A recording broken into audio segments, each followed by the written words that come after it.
capacité vraiment de protéger réellement un enduit pendant 20 ans, puisque pendant qu'eux s'usent, c'est pas l'enduit qui s'use, quoi. Et le même enduit, si on ne met pas de badigeon, 20 ans après, on voit que les grains de sable, ils ont été, si on prend une loupe, ils sont à moitié déchaussés, quoi. Ils sortent complètement. Ce sont des patines qui sont faites plutôt naturellement, qui n'ont pas été faites artificiellement. On voit bien que la patine, la terre environnante s'est déposée, et la pluie probablement a lavé les parties les plus avancées, et la couleur de la terre environnante est restée dans les creux. D'autres exemples là, de villages qui sont, là c'est vers le lac du Salagou, donc les environs, c'est ce qu'on appelle de la ruffe, on va le voir un peu en photo, ou de la pellite quand ça se délite. Et ça fait que toutes les maisons, on a l'impression qu'on a jeté un grand seau d'eau de terre teintée sur toutes les maisons. Là c'est un peu extrême, c'est-à-dire que tout est teinté comme ça, mais c'est effectivement des patines naturelles, quoi. Donc c'est d'autres exemples, là, bon, c'est en Corse de terre, de couleur de terre. Alors, première étape, bon, je ne vais pas m'y attarder, puisque ça, bon, vous savez le faire d'une part, et puis c'est juste pour dire que, bon, forcément, il faut en passer par là. Alors, ça c'était un petit peu un jeu de mots, c'est quand on achète des ocres, des fois, enfin, je ne sais pas aujourd'hui, mais quand on les achetait, souvent, mettons le rouge, il y avait marqué dessus, rouge foncé, lavé, essoré, sec. Ça, on appelle ça RFLES. Et on peut dire que c'est un peu ce principe-là qu'on peut reprendre quand on prépare des terres. C'est-à-dire qu'on va, bon, il ne sera pas forcément rouge, mais il sera lavé, essoré, sec. C'est-à-dire que si on veut réutiliser, en gros, on se crée un pigment, on va de fait, alors on ramassera la terre, bon, peu importe l'endroit où on en aura repéré, qui ne sera donc pas forcément dans l'harmonie du village ou des terres environnantes. Hein. Des fois, ce sera des poches comme ça de terre beaucoup plus fortes, mais bon, dont on sait qu'elles ne vont pas forcément choquer non plus, pour autant. On va préparer, bon là c'est pas la même terre, mais là c'est plutôt une argile, on va la préparer, donc voilà le matériau de base. On va forcément la mettre dans de l'eau avec des fois du savon pour faciliter quand il y a du sable la séparation des éléments. On sait que ça c'est le principe, c'est de savoir que quand on ramasse une terre, bon, avant d'en prendre des seaux, on peut tester déjà, et on sait que si ça met longtemps à se décanter, bon là mettons il a fallu 14 heures pour que ça arrive à ce niveau-là, c'est qu'il y a beaucoup de fils. Si par contre on remue et que ça devient assez clair assez rapidement, c'est qu'il y a du sable fin, il n'y a pas de fils, donc on ne va pas pouvoir vraiment teinter avec. Bon, ça c'est juste la couleur que ça a donné en surface, qui n'est pas tout à fait la même que celle de la terre. Donc on laisse reposer, on va extraire les fils, ça veut dire qu'on va prendre tout ce qui est en dessus, et le fait d'utiliser une louche comme ça permet en fait on va toucher le fond quand il y a du sable, et on va s'arrêter. Et donc on sort toutes les fils du mélange qu'on a fait. On voit bien que dessous, après, on commence à avoir des parties beaucoup plus grossières qui peuvent éventuellement être intégrées dans un enduit avec le sable, mais pour faire des patines, mettons, on va par contre prendre que les parties les plus fines. On peut aussi, dans certains cas, récupérer, là c'est sur le plateau de Larzac, c'est des dolomies qui, quand on passe d'ailleurs, sont complètement grises. Et puis quand on va au pied des dolomies, ben, on se rend compte qu'en fait le matériau de base il n'est pas gris, hein, c'est le lichen qui est gris. Et le matériau de base c'est un sable très fin et de cette teinte-là. Donc on va pouvoir donc prélever tous ces matériaux-là.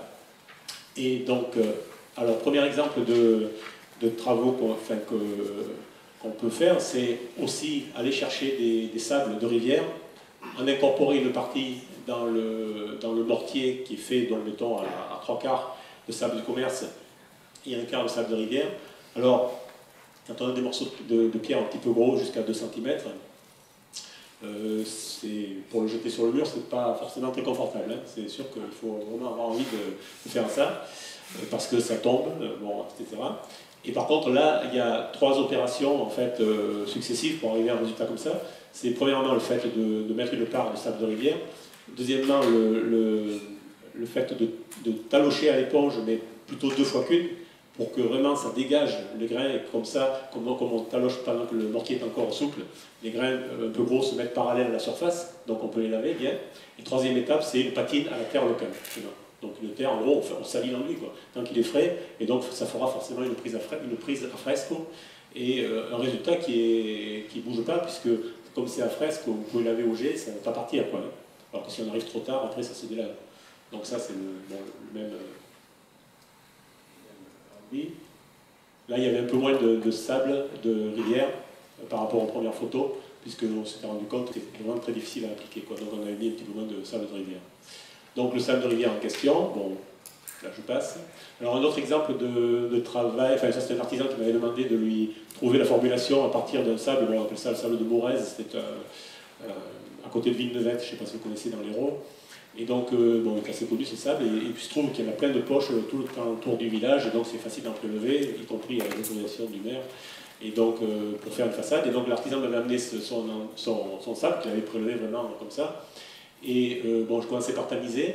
Donc là, on voit le principe, c'est-à-dire que ça permet déjà de séparer des granulométries. Bon, on se rend compte quand même qu'il y a une partie de ce qu'il a ramassé qui n'est pas utilisable. Et par contre, on pouvait, avec ces deux granulométries, faire la finition seulement avec celui-là et faire le corps d'enduit avec un mélange des deux. Donc c'est un exemple, hein, juste pour vous montrer. Après, on peut faire des tests pour vérifier que ça ne fissure pas en fonction du dosage qu'on a décidé de tester. Et puis après, donc, on peut le faire sur le mur. Donc là, c'est teinté par la terre, par le sable terreux, en fait.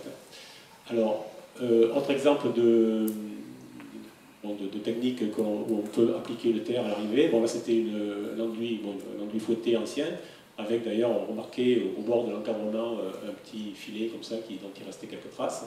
Donc on voit bien que c'est travaillé dans le frais. C'est-à-dire que c'est quelque chose, on sent qu'il y a, enfin, je ne sais pas si on le voit sur la photo, mais on sent qu'il y avait une dépression et qu'ils ont écrasé, en fait, ou du moins lissé la partie autour des encadrements avant de faire le filet.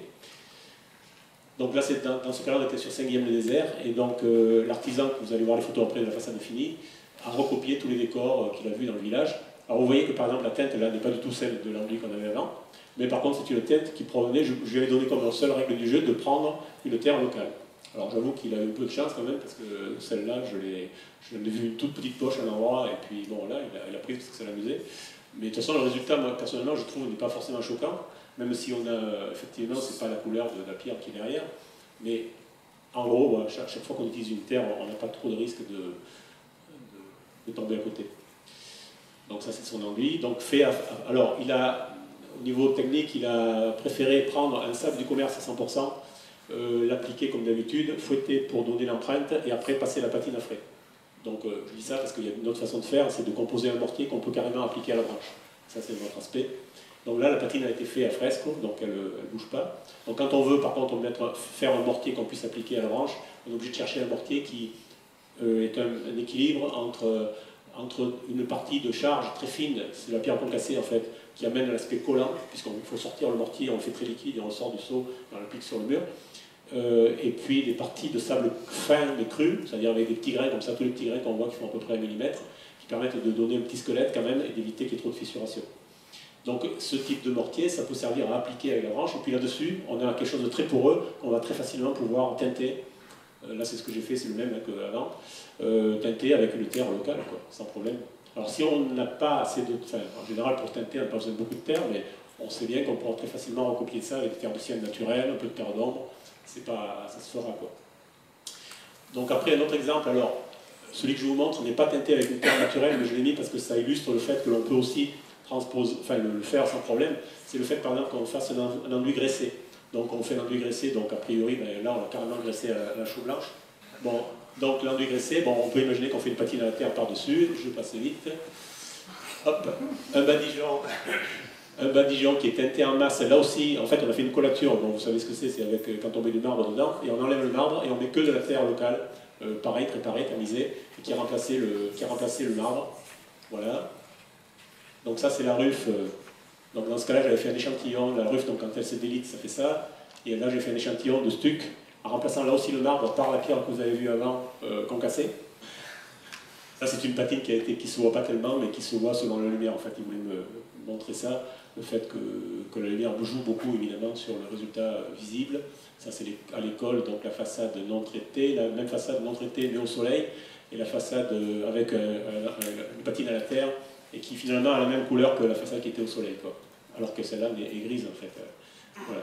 Donc, je pense que c'est tout. Puis la dernière chose, c'était un enduit qui est vert, enfin qui est teinté en gris-vert. Là aussi, c'est l'artisan, je lui avais dit comme seule règle, de teinter avec une terre locale. Et donc, il a trouvé une poche là aussi de terre verte. Et voilà. Bon.